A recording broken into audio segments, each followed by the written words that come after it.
Welcome to INB news. Annamayya జిల్లా పుల్లంపేట మండలం తిప్పయ్యపల్లిలో నేడు ఆదివారం శ్రీ సంజీవయ్య స్వామికి పొంగళ్లు పెట్టి మొక్కుబడులు తీర్చుకున్నారు. వివరాలకు వెళితే గత కొన్ని సంవత్సరాల క్రితం తిప్పయ్యపల్లిలో ఒక చెట్టు కింద ఒక సన్యాసి ఉండేవాడని, ఆయన గ్రామంలో ఆడవాళ్లు అన్నం పెడితే తినేవాడు కాదని, మగవాళ్ల చేతనే అన్నం తినేవాడని, ఆయన గ్రామంలో నుండి వెళ్లేటప్పుడు శ్రీ ఆంజనేయ స్వామి శిలాఫలకాన్ని స్థాపించి వెళుతూ ఈ దేవస్థానంలోకి అంటూ ముట్టు ఉన్న ఆడవాళ్లు మరియు దళితులు ప్రవేశించకూడదని, మగవాళ్లు మాత్రమే వెళ్లి పొంగళ్లు పెట్టాలని చెప్పడంతో అప్పటి నుండి ఇప్పటి వరకు సంక్రాంతి పండుగ రోజు ముందు రోజు గుడిలోకి మగవాళ్లు మాత్రమే వెళ్లి పొంగళ్లు పెట్టి నైవేద్యం సమర్పించి మొక్కుబడులు తీర్చుకుంటారు. సంజీవయ్య స్వామి దర్శనం కోసం రాయలసీమ నలుమూలల నుండి భక్తులు వచ్చి పొంగళ్లు పెట్టి మొక్కుబడులు తీర్చుకుంటున్నారు.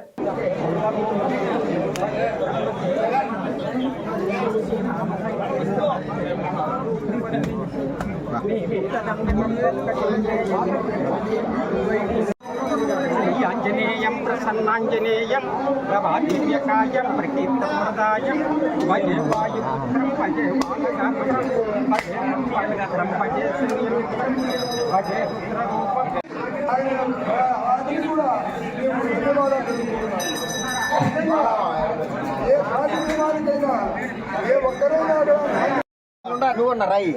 ఈ విధంగా జరుగుతుంది. కాబట్టి ఈ స్వామివారి ఆశీస్సులు ప్రతి ఒక్కరికి కూడా ఉండాలని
శ్రీ సంజీవరాయ స్వామి శరణం శరణం శరణం. అన్నమయ్య జిల్లా రైల్వే కోడూరు నియోజకవర్గం పుల్లంపేట మండలం తిప్పాపల్లి గ్రామంలో వెలసి ఉన్న శ్రీ సంజీవరాయ స్వామి యొక్క పొంగళ్ళు ప్రతి సంక్రాంతి ముందు ఆదివారం నాడు ఆనవాయితీగా జరుగుతుంది. కాబట్టి దీనికి ఒక డేట్ అంటూ ఉండదు. ప్రతి సంక్రాంతి ముందు ఆదివారం నాడు కాబట్టి ప్రతి ఒక్కరికి రికగ్నైజ్డ్గా ఇక్కడ జరిగేటువంటి కార్యక్రమాలకు అందరూ హాజరవుతారు.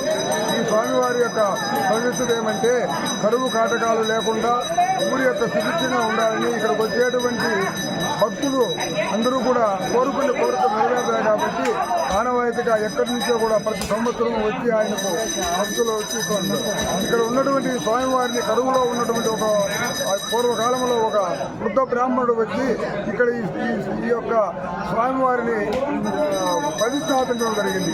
కొన్ని నియమ నిబంధనలు చెప్పినారు. ఆ నియమ నిబంధనలు పాటిస్తూ మీరు జరుపుకుంటే ఎప్పటికీ ఎల్లవేళ ఈ ఊరు సుభిక్షంగా ఉంటాయని చెప్పడం వలన ఇక్కడ ఉన్నటువంటి వారు ఇది మగవాళ్ళ పండగగా భావించి లోపలికి ఆడవారికి కూడా ప్రవేశం లేదు, అంటూ ముట్టు అనేది ఉండకూడదన్నారు. కాబట్టి వాళ్ళకి ప్రవేశం లేదు. కానీ బయట నుంచి వాళ్ళు ఆరతి తీసుకొని వాళ్ళు కూడా సంతోషంగా స్వామివారి దర్శనం కోరికలు కోరుకుంటారు. ఇక్కడ మగవారే ఈ ప్రసాదాలు చేస్తారు, మగవారే తింటారు. స్త్రీలు తినకూడదు. కానీ రజస్సులు కానీ స్త్రీలు పిల్లలు మాత్రం లోపలికి వచ్చేదానికి అర్హత ఉంటుంది. రజస్సులు అయిన తర్వాత వాళ్ళు ఇక్కడికి వచ్చేదానికి లేదు. ఆయన చెప్పినటువంటి అంటుముట్టు కార్యక్రమం కాబట్టి ఇట్లే పూర్వకాలంలో జరుగుతూ ఉన్నది, ఇప్పుడు కూడా జరుగుతున్నది, ఇక ముందు కూడా ఇలాగే జరుగుతుందని మేము భావిస్తున్నాము.